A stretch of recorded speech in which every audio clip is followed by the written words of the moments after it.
Assalamualaikum warahmatullahi wabarakatuh. Perkenalkan, nama saya Febrina Fauzia dari kelas 1A Prodi D3 Kebidanan. Di sini saya akan menyampaikan materi tentang obat antibiotik dan obat emesis.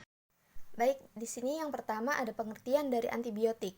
Antibiotik merupakan zat-zat kimia yang diproduksi oleh fungi dan bakteri yang berkhasiat untuk menghambat kuman atau bahkan mematikan dengan toksisitas yang relatif kecil. Antibiotik dibuat dengan cara mikrobiologi. Lebih rincinya diklasifikasikan menjadi beberapa golongan. Nah, di sini ada penggolongan obat antibiotik. Penggolongan obat antibiotik dibagi menjadi beberapa bagian. Yang pertama ada penisilin. Penisilin terdiri dari spektrum sempit yang berisi penisilin G, penisilin V, prokein penisilin G, dan benzatin penisilin G. Yang B ada spektrum luas yang terdiri dari ampisisilin, amoksisilin, bekampicillin, dan sikslasilin. Yang C ada tahan penisilinase yang terdiri dari metisilin, nafisilin, klokasasilin, dan oksasilin. Yang kedua ada cefalosporin yang terdiri dari A generasi 1, cefalatin, cefazolin, cefalexin, cefapirin, cefradin, cefradoxil kebanyakan diberikan secara peroral untuk infeksi kandung kemih. Yang B ada generasi 2 seperti cefaclor untuk infeksi saluran nafas, cefamadol untuk infeksi tulang, cefoxitin untuk infeksi berat, cefosinit untuk infeksi tulang, ceforanit untuk pneumonia atau infeksi saluran kencing. Cefuroxim sama dengan cefamadol, rata-rata diberikan secara IM dan 4. Yang ketiga ada aminoglycosid, efektif untuk menghambat sintesa protein bakteri gram negatif. Jenisnya antara lain amikasin, gentamisin, neomisin, netilimisin, paramomisin, streptomisin, dan tobramycin. Yang keempat ada tetraxilin, efektif untuk sebagian besar Staphylococcus dan Streptococcus, Mycoplasma spirocheta, Rickettsia. Teramisin digunakan untuk infeksi saluran nafas dan saluran kemih. Demokloxilin untuk infeksi saluran kemih. Dosisiklin dan minocycline efektif untuk mikroorganisme. Yang kelima ada chloramphenicol, efektif untuk kuman Salmonella typhosa, influenza, pada meningitis dan epiglottitis. Jenisnya adalah thiamphenicol. Yang keenam ada macrolide, efektif digunakan untuk infeksi saluran nafas dan usus yang resisten terhadap penisilin dan tetraxilin. Jenisnya antara lain erythromycin, lincosamid, dan vancomycin. Yang terakhir ada quinolone, efektif terhadap kuman gram positif dan negatif. Contohnya ada pefloxacin dan norfloxacin. Selanjutnya ada cara kerja antibiotik. Antibiotik memiliki cara kerja yang berbeda-beda dalam membunuh kuman atau menghambat pertumbuhan mikroorganisme.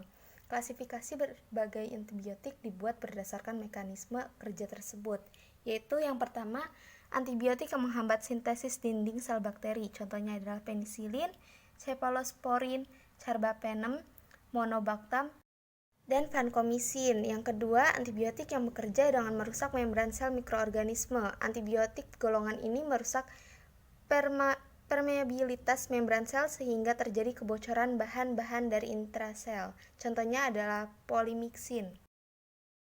Yang ketiga, ada antibiotik yang menghambat sintesis protein mikroorganisme dengan mempengaruhi subunit ribosom 30S dan 50S. Antibiotik ini menyebabkan terjadinya hambatan dalam sintesis protein secara reversibel. Contohnya adalah chloramphenicol yang bersifat bakterisidal terhadap mikroorganisme lainnya, serta makrolide, tetraxilin, dan clindamycin yang bersifat bakteriostatik. Yang keempat, antibiotik yang mengikat subunit ribosom 30S. Antibiotik ini menghambat sintesis protein dan mengakibatkan kematian sel. Contohnya adalah aminoglukosid yang bersifat bakterisidal. Yang kelima, ada antibiotik yang menghambat sintesis asam nukleat sel mikroba. Contohnya adalah rifampicin yang menghambat sintesis RNA polimerase dan quinolone yang menghambat topoisomerase. Keduanya bersifat bakterisidal. Yang keenam, ada antibiotik yang menghambat enzim yang berperan dalam metabolisme folat. Contohnya adalah trimethoprim dan sulfonamide. Keduanya bersifat bakteriostatik. Di lingkungan rumah sakit selalu dikhawatirkan penyebaran dari jenis kuman MRSA, enterokolitis yang berat dan yang membutuhkan pengobatan intensif dapat juga disebabkan oleh penggunaan antibiotik seperti clindamycin, tetraxilin, dan obat antibiotik berspektrum luas lainnya. Contoh dari obat antibiotik terdiri dari penisilin, cefalosporin, aminoglikosida, makrolida, sulfonamida, dan tetraxilin. Aplikasi dalam pengobatan antibiotik. Yang pertama, amoxilin. Amoxilin per oral, infeksi bakteri yang rentan diberikan dosis 250-500 mg tiap 8 jam atau 500-875 mg tiap 12 jam.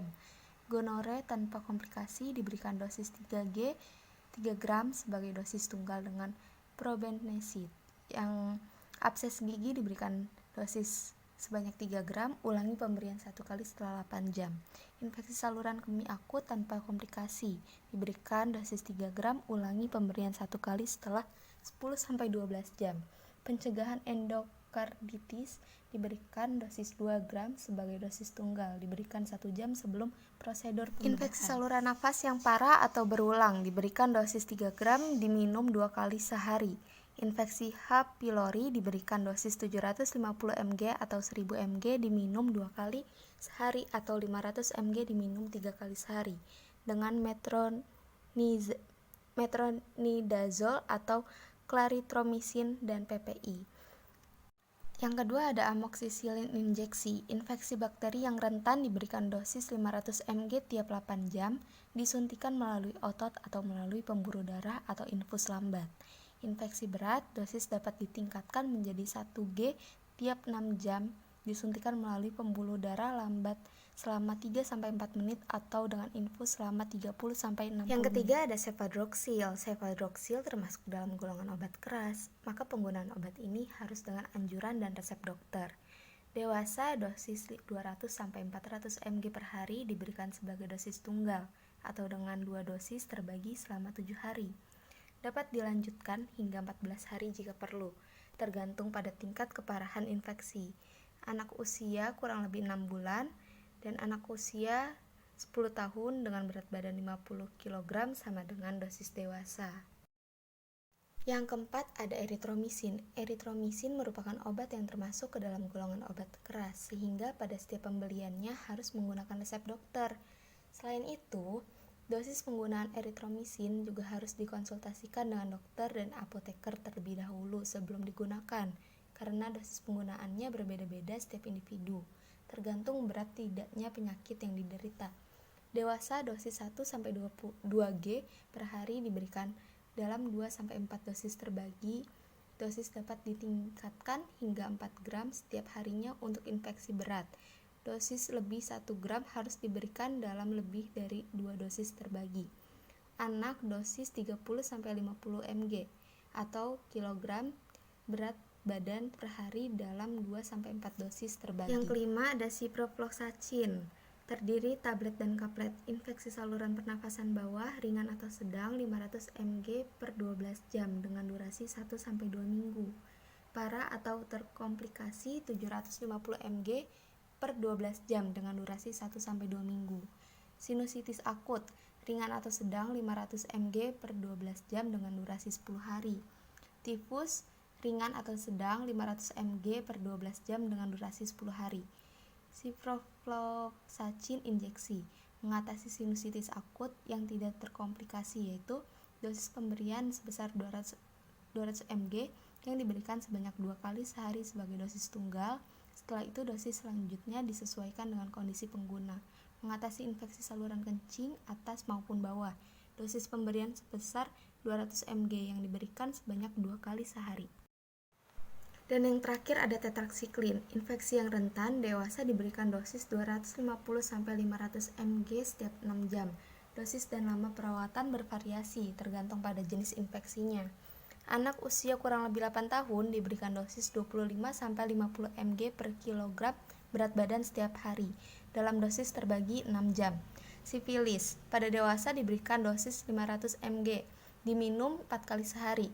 Durasi pengobatannya 15 hari untuk sifilis dini, durasinya kurang dari setahun, atau 30 hari untuk sifilis lebih dari 1 tahun, kecuali neurosifilis. Materi kedua ada obat emesis. Yang pertama ada penyebab emesis. Penyebab emesis atau hiperemesis gravidarum tidak diketahui secara pasti, tetapi kondisi ini sering dikaitkan dengan tingginya kadar human chorionic gonadotropin atau HCG dalam darah. Hormon ini diproduksi oleh plasenta sejak trimester pertama kehamilan dan terus meningkat selama kehamilannya. Ada beberapa penyakit di mana wanita hamil beresiko lebih tinggi mengalami emesis atau hiperemesis gravidarum, yaitu yang pertama kali hamil, yang kedua mengandung kembar, yang ketiga memiliki anggota keluarga yang pernah mengalami hiperemesis kehamilan, yang keempat hiperemesis gravidarum pada kehamilan sebelumnya, yang kelima kelebihan berat badan, dan yang terakhir mengalami kehamilan anggur. Mekanisme terjadi mual dan muntah. Yang pertama, CTZ berada di bagian luar sawar darah otak dirangsang oleh stimulus emetogenik di darah atau cairan cerebrospinal. Yang kedua, sistem vestibular penting dalam motion sickness melalui syaraf kranial 8. Yang ketiga, syaraf aferen, vagal, dan spinal dari GIT, iritasi dari mukosa gastrointestinal oleh kemoterapi, terapi radiasi, distensi atau infeksi, gastroenteritis akut. Lalu selanjutnya pelepasan serotonin mukosa dan aktivitasnya. Selanjutnya stimulasi syaraf eferen, vagal yang menuju pusat muntah dan CTZ. Yang keempat, SSP berperan dalam muntah melalui gangguan psikiatri, stres, dan antisipasi muntah sebelum kemoterapi kanker. Pembahasan ketiga ada golongan dari obat emesis. Yang pertama antagonis serotonin 5-HT3, yang kedua ada corticosteroids, yang ketiga ada antagonis reseptor neurokinin atau NK1 antagonis, yang keempat ada phenothiazines dan butyrophenones, yang kelima ada substitut benzamides, yang keenam ada H1 antihistamin dan anticholinergic drugs, yang ketujuh ada benzodiazepines, yang kedelapan ada cannabinoids. Mekanisme kerja, contoh obat, dan pengaplikasiannya. Yang pertama ada dari domperidon. Domperidon bekerja dengan mempercepat gerakan saluran pencernaan, sehingga makanan di dalam lambung lebih cepat menuju usus. Akibatnya rasa mual dapat berkurang. Selain mual dan muntah, domperidon dapat digunakan untuk mengatasi gangguan gerakan saluran cerna, seperti gastroparesis. Aplikasiannya dewasa 10 mg 3 kali sehari, anak-anak kurang lebih 12 tahun atau kurang dari 30 kg 250 mcg 3 kali sehari. Dosis maksimalnya 750 mcg per kgbb sehari. Yang kedua ada dari metaclopramide HCl. Bekerja dengan cara mempercepat pengosongan lambung sehingga mengurangi rasa mual dan mencegah muntah. Pengaplikasiannya obat minum, tablet, kaplet, atau sirup. Dewasa 10 mg 3 kali sehari, dosis maksimal 30 mg per hari. Durasi pengobatannya maksimal 5 hari.